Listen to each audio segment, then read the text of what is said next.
Et en raison de ces scissions, donc qui touchent la force émotionnelle, eh bien, euh, l'aristocratie mécoise sera affaiblie et son bras armé, qui est composé en grande partie, mais pas seulement, de ces tribus semi-nomades de l'Est qui composaient le Nejd, eh bien, ils auront des velléités de scission, mais ils vont le manifester par des guerres intestines, des conflits internes, et ils vont s'installer dans ce qui correspond aujourd'hui au sud de l'Irak. Et ensuite, à cause de ce déséquilibre politique entre le bras armé et l'aristocratie, eh bien,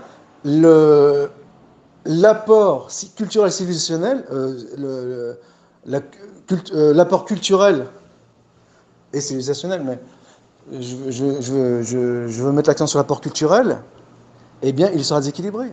Et c'est là que vont naître, suite à cette première scission qui touche à la force émotionnelle, eh bien, les hérésies qui touchent à la force intellectuelle, que sont le Qadr, avec Amr ibn Ubayd et Wasil ibn Ata. D'où viennent Amr ibn Ubayd et Wasil ibn Ata? Du sud de l'Irak. Il va y avoir, même si c'est une hérésie légère, les Mujahid al-Fuqaha. Les Mujahid al-Fuqaha, d'où est-ce qu'ils viennent? Du sud de l'Irak. Ensuite, il va y avoir, là aussi c'est une hérésie légère, et d'ailleurs c'est peut-être même pas une hérésie, les premiers monastères musulmans. Où auront lieu ces premiers monastères musulmans à Bassora? C'est dans le sud de l'Irak. Ensuite, il y aura lieu les premières grandes hérésies intellectuelles avec le djihamisme. Où a lieu le djihamisme?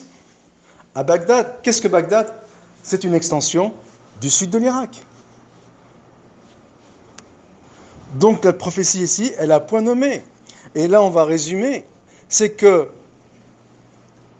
les contingents qui vont alimenter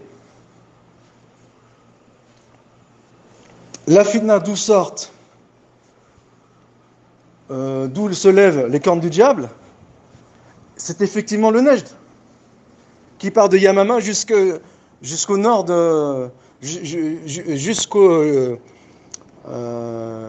jusqu'aux frontières du croissant fertile. Mais l'endroit où ces dissensions, où ces fitnas auront lieu, c'est le sud de l'Irak. Et c'est la meilleure façon de conjuguer entre ces deux, entre les opinions sur le sujet. Et ensuite, le fait que ces tribus semi-nomades ont perpétré de grands torts à l'islam, ou que le prophète il y avait prévu, donc ce point est extraordinaire, c'est que ce ne sont pas des caractéristiques constantes. Mais nous allons venir sur ce point. Donc, il y a la rébellion de Moussaïmet al-Kadhab qui est matée. Ensuite, dans le sud de l'Irak, parmi les mutins, il y a Najdat, un kharijite. Mais où va s'installer Najdat?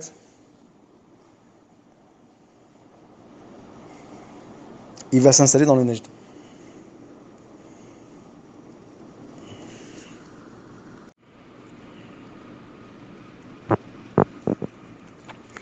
En fait, plus exactement, pour être précis, il s'agit de Najda ibn Amr al-Hanafi, donc qui vient de la région de Moussaïmet al-Kadhab, donc qui répond aux caractéristiques qu'on vient de donner.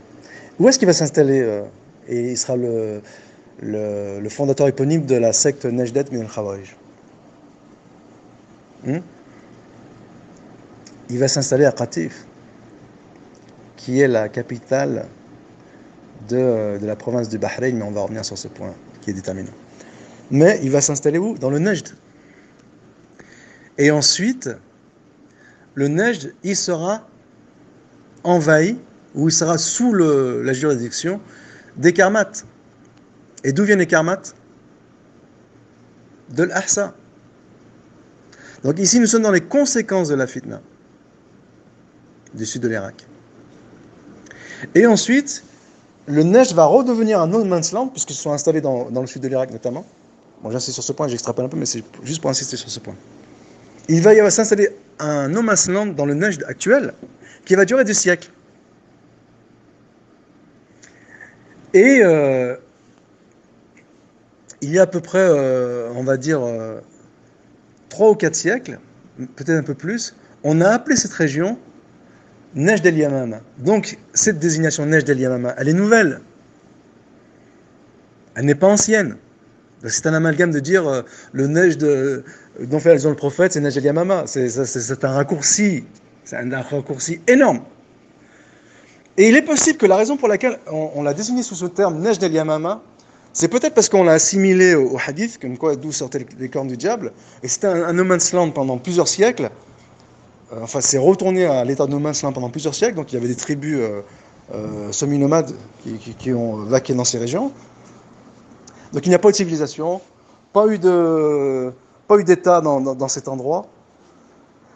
Et ça a été le lieu des Khalijites, des Karmates. Donc il est possible que dans l'inconscient collectif, ça a été assimilé chez certains aux cornes du diable. Mais les cornes du diable, elles sont où? Elles sont au nord. Et d'ailleurs, ce no man's land qui n'a produit, d'ailleurs les détracteurs de Mohammed Wahhab, ils disent lui-même, ils disent que c'est un bédouin, il sort de nulle part, alors que eux, ils venaient des grands pôles scientifiques de l'époque, que sont le Hijaz, l'Irak, la Syrie, le Maghreb et l'Égypte. Ils disent, mais d'où il sort ce bédouin? Ils le disent eux-mêmes. Donc c'était un endroit insignifiant.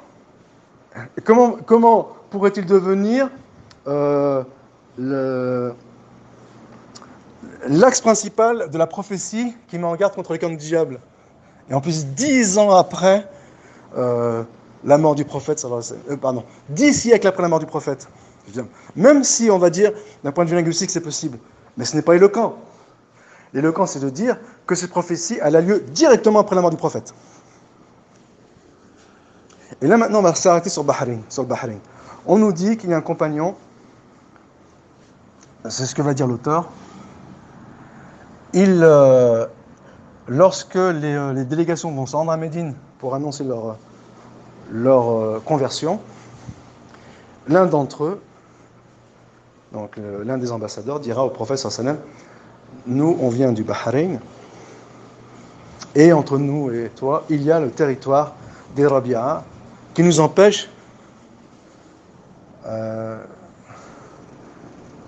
nous rendre au pèlerinage. Ou du temps, je vérifierai après dans le hadith que l'auteur de l'article a traduit. En tout cas, on en a déduit que la Bahreïn et le Bahreïn, on trace une ligne linéaire entre le Bahreïn et Médine. On voit qu'entre les deux, il y a Riyad. Alors bien sûr, là c'est une approximation binaire sans nom, puisque, comme on l'a dit déjà, Rabia, ils vont occuper une vaste région qui parle de Yamama, jusqu'à la pointe du Nejd, c'est-à-dire au croissant fertile, au nord de l'Arabie Saoudite actuelle et dans le sud de l'Irak. Ça, c'est la première chose. Deuxième chose, c'est le Bahreïn en question. Ce n'est pas l'état du Bahreïn actuel. C'était une vaste région qui bordait le littoral du golfe Persique, partant de l'Ahsa, en allant vers le Qatif et en remontant jusqu'au Koweït. Et il y en a même qui ont assimilé Nejd à cette région-là, malgré qu'elle borderait la mer. Parce que parmi les sens de l'Irak, c'est quoi? C'est le pays qui borde la mer. Et en l'occurrence, le Tigre et l'Euphrate, ils se déversent dans la mer. Mais il y a aussi tout le littoral est ou nord-est du golfe Persique qui borde la mer et qui constitue le Bahreïn et qui ont contribué à l'avènement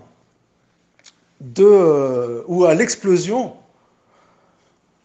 des guerres intestines qui se sont produites encore une fois, dans le sud de l'Irak.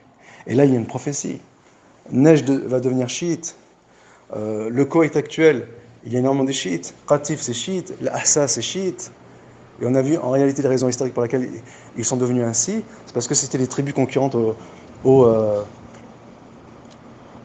Mécois. Donc ils ont choisi le camp hachimite contre l'autre camp où il y avait la majorité ou les principales ou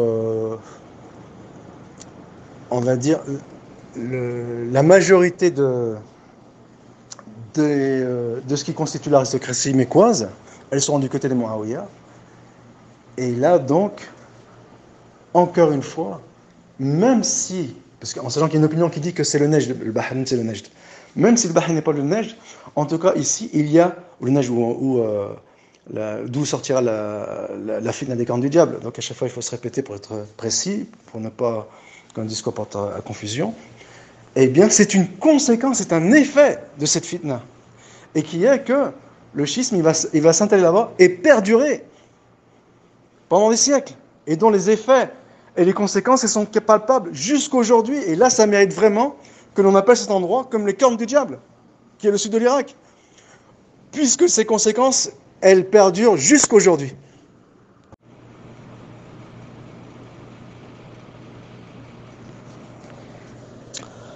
Ensuite, j'aimerais passer à l'argument selon lequel l'Est est l'endroit d'où sortira les Khawarij. Donc forcément, il s'agit de Mohammed Abdel-Wahhab. Le problème avec ce texte, cet article, aussi cohérent soit-il, et aussi objectif soit-il, selon son auteur,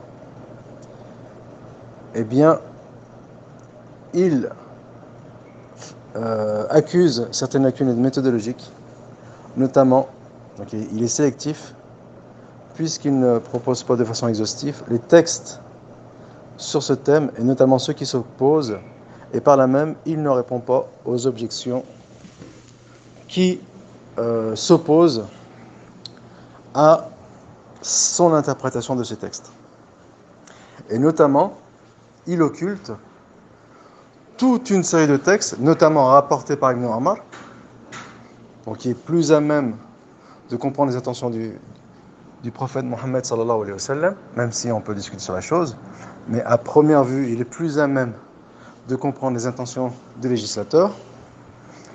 Eh bien, il y a des textes clairs d'Ibn Omar disant que, au sujet du hadith, que Dieu bénisse le Shem que Dieu bénisse le Yémen, et on lui pose la question, et neige demain, eh bien, il y a, selon Ibn Omar,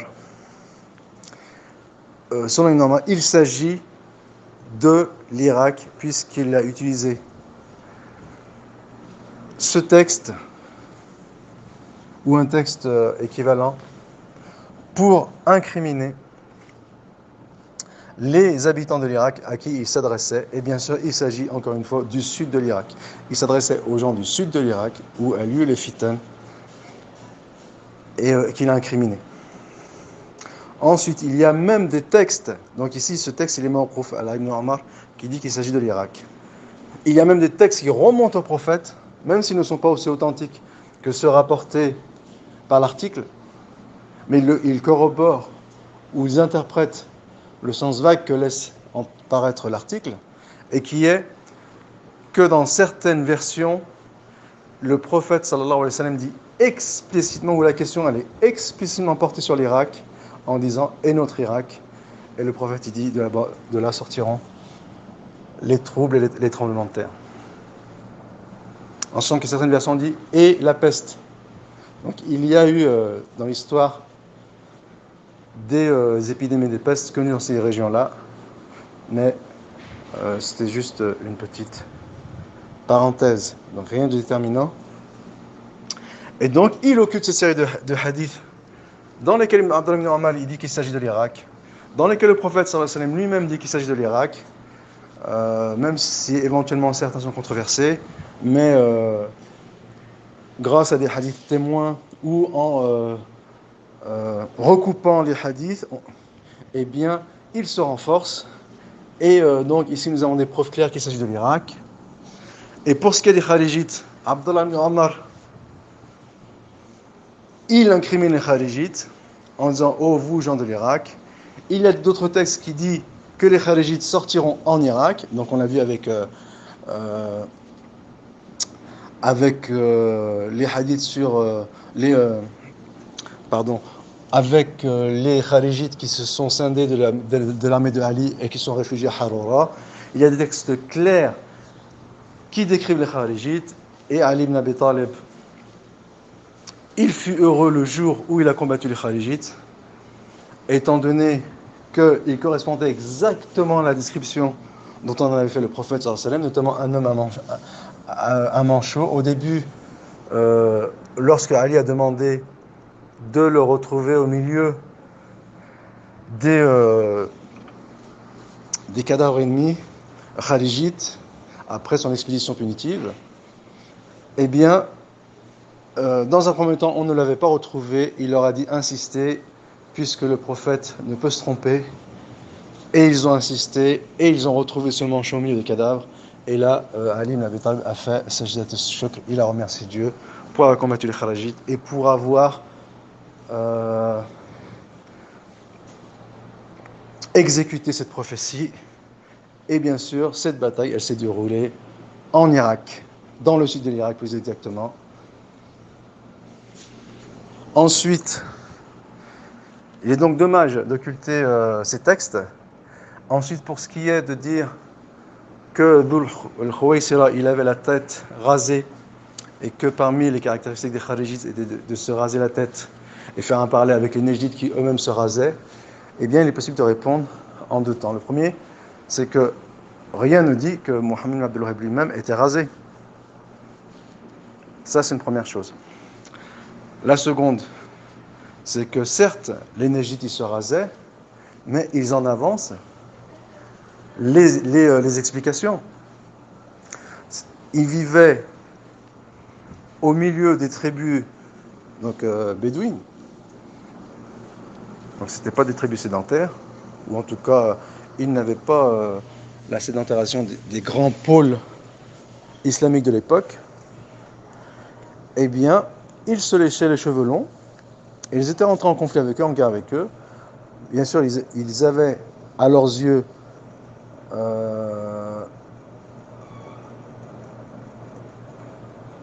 entamé une campagne d'apostasie, c'est-à-dire des expéditions punitives contre ce qu'ils considéraient comme des apostats. Et ces fameux adversaires, ils se laissaient les cheveux longs, et pour se distinguer, ils se rasaient la tête.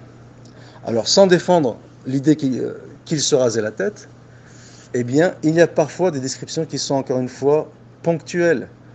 Et le fait est que les Kharijites de la première époque, ils se rasaient la tête, c'était une de leurs caractéristiques, mais ça ne veut pas dire que c'est une caractéristique constante. La preuve, c'est qu'à notre époque, les djihadistes, notamment Daesh, ils se laissent les cheveux longs. Et dans le contexte saoudien, par exemple, il est mal vu de se laisser les cheveux longs. Et pourtant, là-bas, c'est une sunna. Et on peut donner d'autres exemples, comme la imama verte. Étant donné que c'est devenu un signe distinctif des soufis, il vaut mieux éviter de la porter. Même chose pour la imama noire, qui peut éventuellement être un signe distinctif des chiites ou voire des djihadistes pour des raisons eschatologiques. Eh bien, il vaut mieux, dans ce cas-là, éviter de la porter. Et c'est alors qu'à la base, ce sont des sunnas. Donc, il arrive que des phénomènes anthropologiques, ils soient ponctuels et évolutifs. Et cette évolution, bien sûr, elle a lieu au gré des changements de conjoncture, des changements de comportement, d'habitude, de mœurs, et ainsi de suite. Donc, il faut s'épargner l'écueil de conclusions hâtives et manichéennes sous prétexte qu'on y a repéré des points communs. Ce genre de lien est très facile à faire, de trouver des liens entre des choses sous prétexte qu'il existe un semblant de ressemblance ou des points communs. C'est une démarche qui accuse un travers méthodologique. Et donc il est possible que les premiers kharijites, ils se sont rasés la tête pour montrer par austérité, par ascétisme, pour montrer leur refus de participer, de profiter des richesses de ce monde. Il est possible aussi que c'était une particularité des tribus arabes, mais c'est plutôt la première, comme le dit Cheikh Sami Taymiyya rahimahullah, et d'autres savants, la première hypothèse, qui est que c'était une caractéristique des Khajites de cette époque. Après, il est possible que dans l'absolu, il vaut mieux éviter de ne pas leur ressembler, mais ce n'est pas, encore une fois, un jugement ou une loi constante. Elle évolue au gré des événements, donc comme on l'a expliqué, et aussi, c'est la raison pour laquelle les savants ont divergé pour savoir s'il est déconseillé ou autorisé ou toléré de se raser la tête en dehors de la Umrah. Et bien sûr, ce sont des considérations légistes sur la chose. Je ne vais pas entrer dans ce thème, mais tout cela pour dire qu'il faut se méfier de faire de généralité à partir d'une description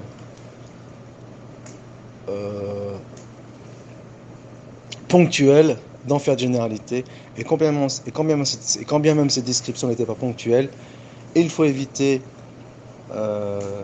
malgré tout d'en faire de généralité, même s'il peut aider à comprendre éventuellement un phénomène. Et je vais remuer le coton dans la plaie. À partir de ces trois grandes tribus que sont les Banu Tamim, les Rabi'a et les Mudar, il y a eu certes des éléments en grande majorité alimentant la fitna qui sortira du sud de l'Irak, mais il y a aussi des grands personnages de l'islam musulman qui sont sortis de ces trois grandes tribus. Donc pas faire de généralité, c'est-à-dire autant il n'est pas convenable, il ne convient pas d'incriminer ces grands personnages de l'islam sous prétexte qu'ils font partie de ces tribus, et bien de la même manière, il ne faut pas incriminer Mohammed Abdel Wahhab sous prétexte qu'il serait affilié à ces tribus et sous prétexte qu'il viendrait de la région d'où émanent ces tribus, en sachant qu'il ne vivait pas uniquement dans le Nejd el-Yamama. Et d'ailleurs, pour rebondir sur Nejd el-Yamama, il est possible qu'on a appelé dans les époques plus très récentes Nejd el-Yamama en opposition au Nejd du Nord. Donc, par précision, on a dit cet endroit s'appelle Nejd el-Yamama. Mais c'est une appellation récente. Et en dessous du Nejd el-Yamama, il y a Rob al-Khali, donc un désert de sable. Et pourtant, on est toujours dans l'Arabie Saoudite. Et au nord, il y a ces grands espaces rocailleux, ces grands déserts rocailleux, sur les plateaux du Neige, comme on l'a expliqué. Ensuite, parmi les arguments qu'on avance pour noter le point de ressemblance entre Mohammed Abdel Wahhab et les Khalijites, c'est de dire que Mohammed Abdel Wahhab, à l'image des Khalijites, il a kafar et combattu les musulmans, en sachant que la péninsule arabique, comme l'a prophétisé le prophète Mohammed sallallahu alayhi wa sallam, ne reviendra pas à l'ère païenne et paganiste, ne reviendra pas au paganisme, ne ressemblera pas dans le paganisme. Et bien pour répondre à ce point, là aussi, il fait preuve d'amalgame et de manque de précision. Pour l'auteur de cette parole, n'est pas forcément l'auteur de l'article, mais en général, parce que il y a déjà eu des campagnes d'apostasie à l'époque subséquente à l'époque du prophète, dès sa mort, sallallahu alayhi wa sallam, il y a eu la campagne d'apostasie. Donc ça ne veut pas dire que la péninsule revient à l'ère païenne.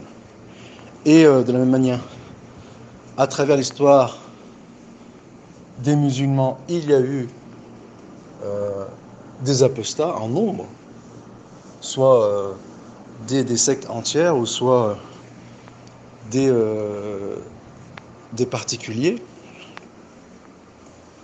Ensuite, dans ce nomaslam qui était le Nejd, il y a éventuellement des tribus qui ont apostasié, donc ils n'étaient plus en contact avec le savoir, ils sont revenus à leurs coutumes bédouines, ils n'avaient quasiment plus aucun lien avec l'islam, en sachant qu'ils ont été dominés, ils ont été sous la direction des Karmates. Donc c'est une période confuse. Et effectivement, il est possible que nombreux soient les Nejdites qui ont apostasié. Et d'ailleurs, eux-mêmes, ces Nejdites qui ont été combattus par Mohammed Abdel Wahhab, ou par et on va dire plus particulièrement par ses élèves et ses descendants,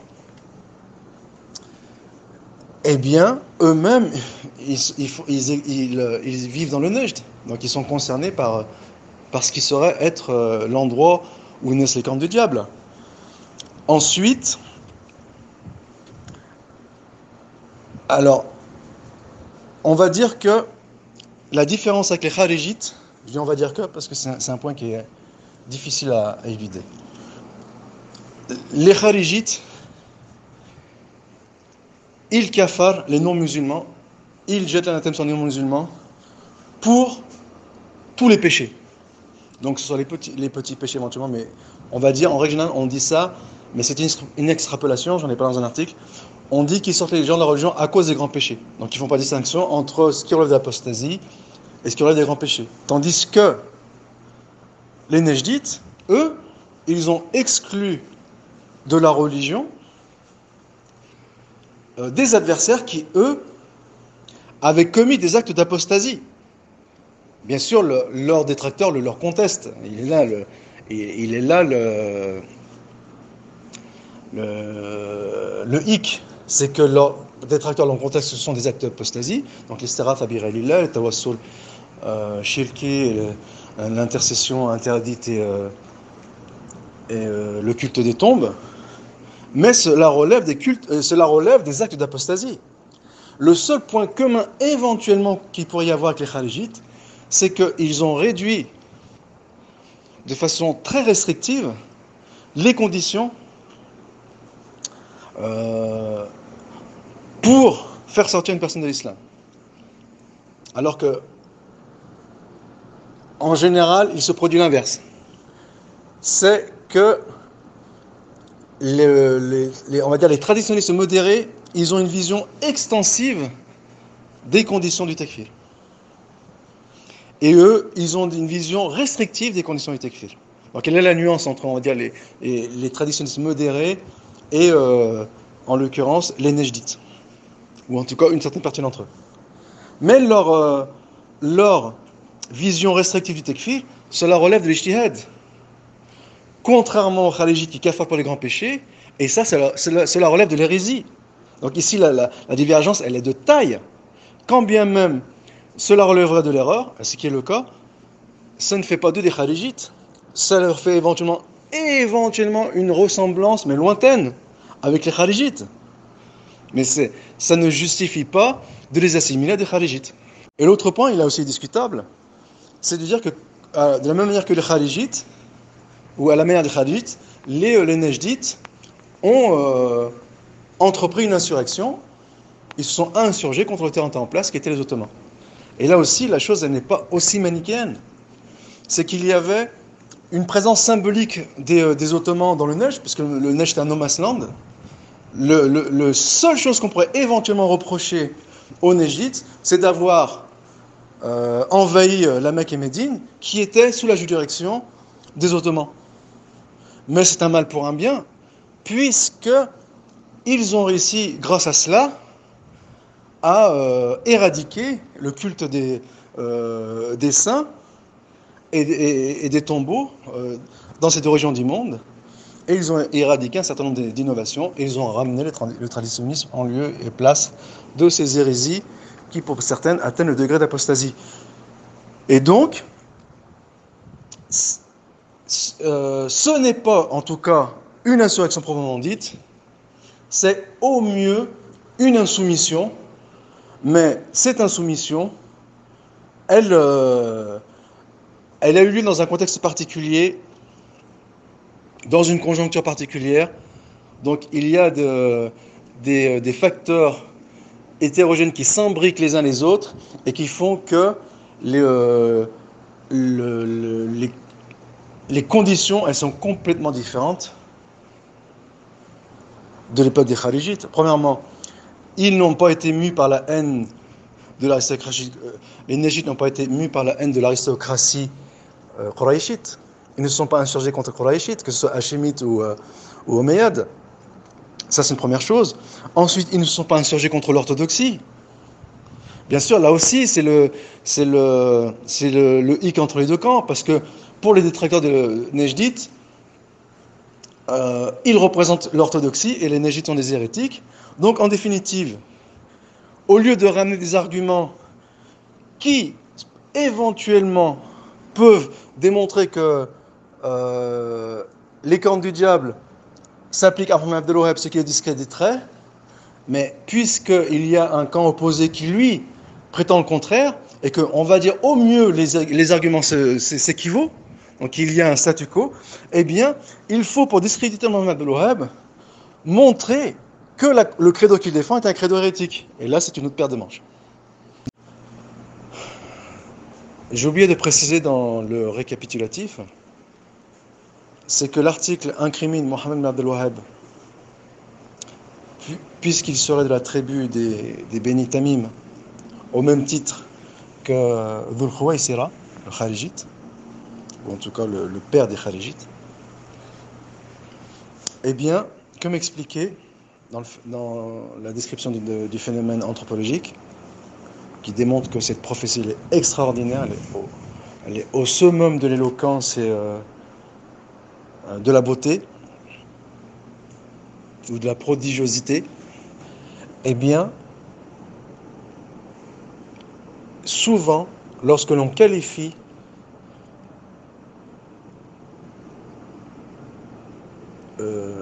quelqu'un d'une qualité ou d'une caractéristique, ce n'est pas forcément une qualité ou un défaut, c'est en fonction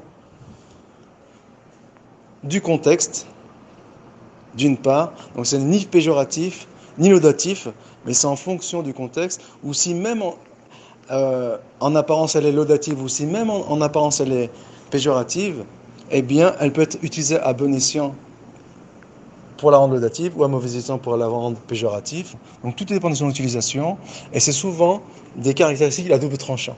Donc lorsque le prophète sallallahu alayhi wa sallam, il incrimine ces tribus semi-nomades, donc il incrimine leur rudesse, leur rugosité, leur indomptabilité, ils sont indomptables, ils sont envieux, vaniteux, cupides, avides.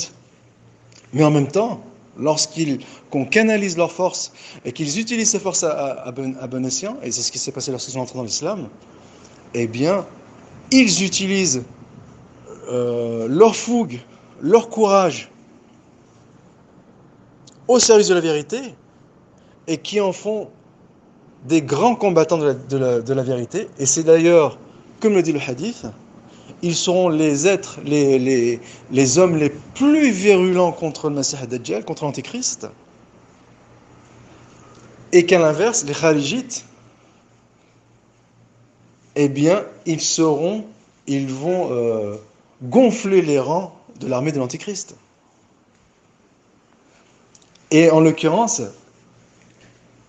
ce sont les éléments à la base, ou en tout cas pour les premiers et les derniers du même tribu.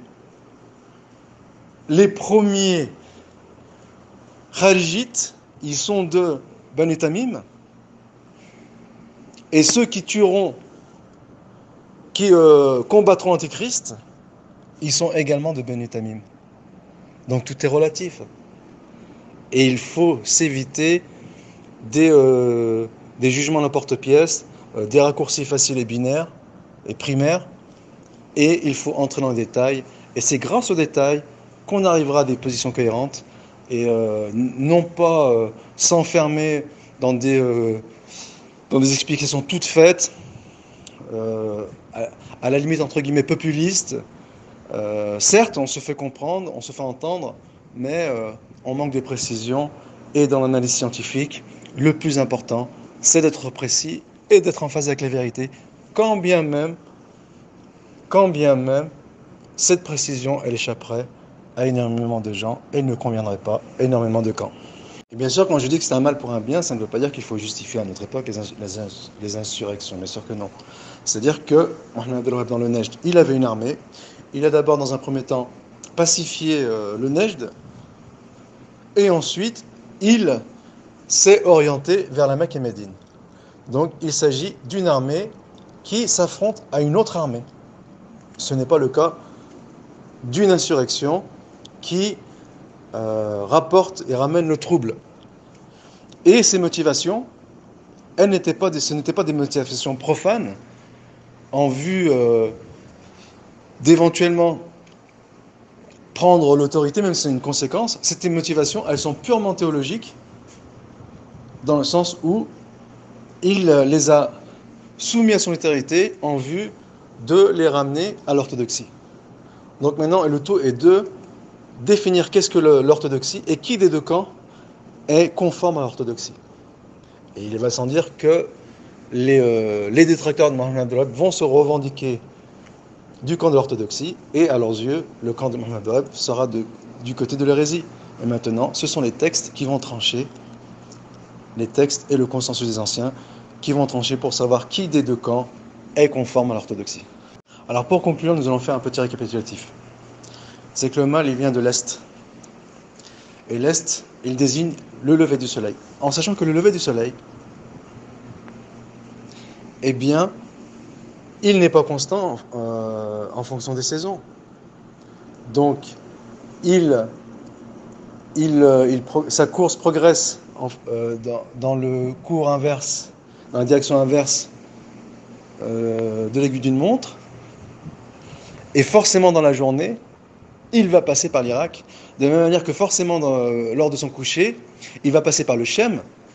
Et c'est la raison pour laquelle on dit que le Shem, c'est l'ouest, et l'Irak, l'est. Et il est même possible qu'à départ de l'année, il se lève en direction de l'Irak. Donc c'est des points à vérifier. Bien sûr, je ne suis pas un spécialiste, mais j'émets juste une hypothèse. Ensuite, donc, il s'agit de l'est, de façon générale, on l'a dit. De façon particulière, l'Empire sassanide. Et d'ailleurs, il va y avoir 70 000 juifs de Asbahan, qui se trouvent en Iran,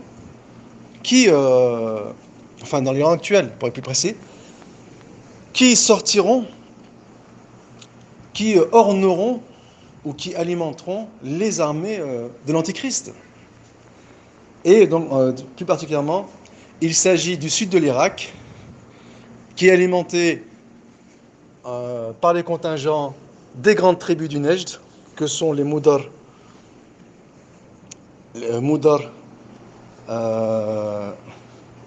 Rabia et notamment, pas seulement bien sûr, je l'ai expliqué, et Banu Tamim, et que l'opinion des Banu Tamim n'est pas de dire qu'ils viennent du Nejd, mais il est plus précis, Ibn Taymiyyah, et dire que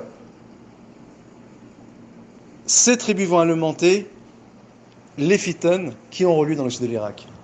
C'est ça la véritable opinion d'Ibn Taymiyyah. Et quand bien même il ne disait pas exactement la chose en ces termes, mais c'est ce qu'il dit en substance. Et c'est ce qu'on retient de ses propos. Et on peut en conclure donc que ces fitanes, donc, qui apparaissent dans le sud de l'Irak, elles proviennent de l'Est, soit en direction du lever du soleil, et qui se lèvent, où se lèvent les cornes du diable. Et malheureusement, ici, ce point a été mal compris. D'ailleurs, on le voit dans certaines traductions. C'est l'endroit où se lèvent les cornes du diable. Et qu'est-ce que l'endroit où se lèvent les cornes du diable? Eh bien, c'est la direction du lever du soleil. C'est comme ça qu'il faut comprendre le hadith. Et le fait est que par rapport à Médine, la direction où se lève le soleil, et là aussi encore une fois il faut préciser, mais en tout cas dans sa course matinale, il passe forcément par l'Irak, eh bien c'est la direction de l'Irak. Ou en tout cas du sud de l'Irak. Et dans l'absolu, il est faux de dire que la prophétie parle de l'Irak, et il est faux de dire que la prophétie elle parle du Nejd, elle parle du sud de l'Irak, qui bordure le Nejd. Ça c'est la première chose, donc qui enlève une approximation. La seconde chose qui enlève une autre approximation, c'est que cet endroit-là, cette partie du monde, le sud de l'Irak, elle sera alimentée par les tribus du Nejd. Donc les semi-nomades qui vivaient dans le Nejd qui s'étend depuis l'Yamama jusqu'au croissant fertile dans le sud de l'Irak. Wabillahi tawfiq.